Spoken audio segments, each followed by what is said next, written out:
so we're gonna do a carving demo. This is gonna outline techniques for how to carve a woodcut, slightly different than lino. And then it's also we're gonna talk about how we are doing the different color layers and thinking about that while we're carving and what we remove. And so to start, we're going to look at our template of our 3 color layers. And Keith is going to talk a little bit about thinking through this process. If I can get these to work. Yeah. Okay. Here we go. One of the hardest things about this project can oftentimes be picturing what comes first, what comes second, and what comes last. So I just wanted to mention some things about that. And when you're planning out your block, when you're planning out what to carve and which to carve next, the first thing you want to think of is what you want white. And that's what Pippin has already carved away in her image area and what we have already printed. The next thing you want to do is you want to think of the lightest color after that. So, for this first colorway, it's going to be this light blue and this light pink peach. And now that you've done that, you want to look at your block and decide what part of your block you want to keep those colors.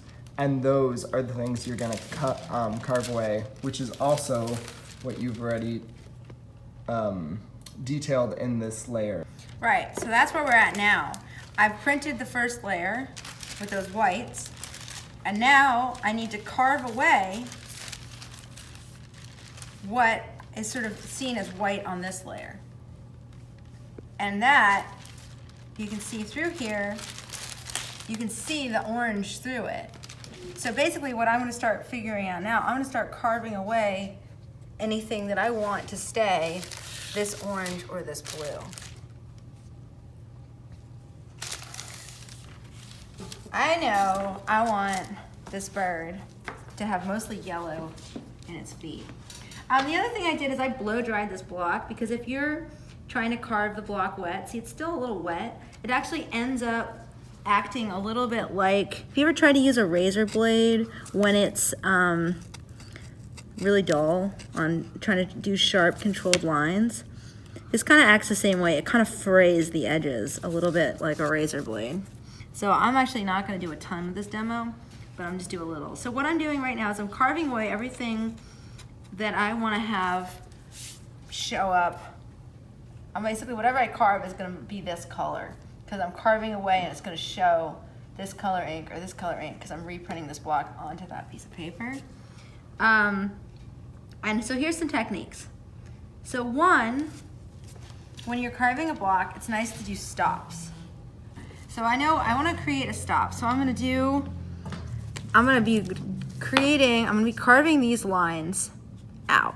But if I just start carving them, right, say I turn my block, because you're always thinking about where your hand is. If I just start carving these away, it's going to be really hard for me to control them not running off and taking out my lines. So if I start by taking out that line first, and again, always move your block so it's not ever, your blade is never facing you. It can be to the side of you, it can be away from you, it can never be coming towards you. So this is what I've done. I've just carved out this outline, and now I'm going to start taking away the internal information. And it's going to go off of here and then run, and it just kind of it hits that and it acts like a wall. And that's why we call it a stop. The important thing to remember about, the important reason we bring this up for woodblock, that we also brought it up in lino block, but the important thing about woodblock is that you're going to be fighting with the grain of the wood. And as you're carving, the wood is going to want to follow the grain. So if you don't have a stop, it's going to be much easier for the wood to take up areas that you weren't planning to carve. And then the other thing is that, so this is Sheena plywood. It's a Japanese plywood. It's made with sustainable harvesting practices. It's all pre-sanded. It's about as close to a lino as you're ever gonna get when doing wood carving.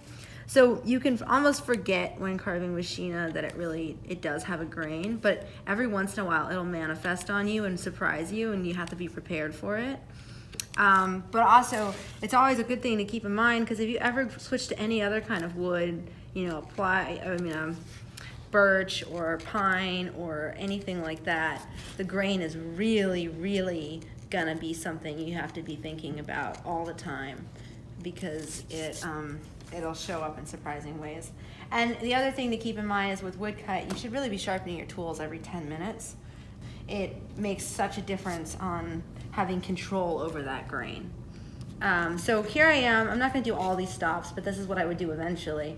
My plan is to carve out all these feathered patterns with stops and then carve all those details out. And because looking at this, I want this to all show up as this next layer, which is going to be this green. So I'll be printing this as a green. And I'm going to leave this as a solid block because I'm not going to deal with this until my last layer. But I want to take out things like the eyeball. So this might be premature because my block's still a little wet.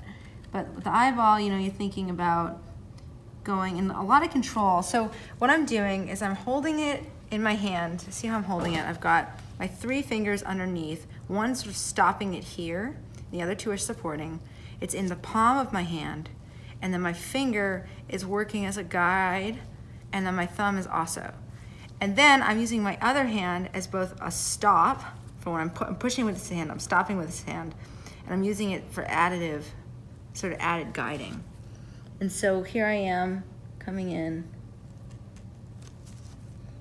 I'm gonna just sort of, it's a little, again, the wood's a little wet. This is not really the time to be doing the hyper-controlled parts of your image area, but see how much control you can have using your hands to push and a pull and a stop, and using them in unison with one another. So I just carved out that eyeball, which is now going to show up as white and yellow.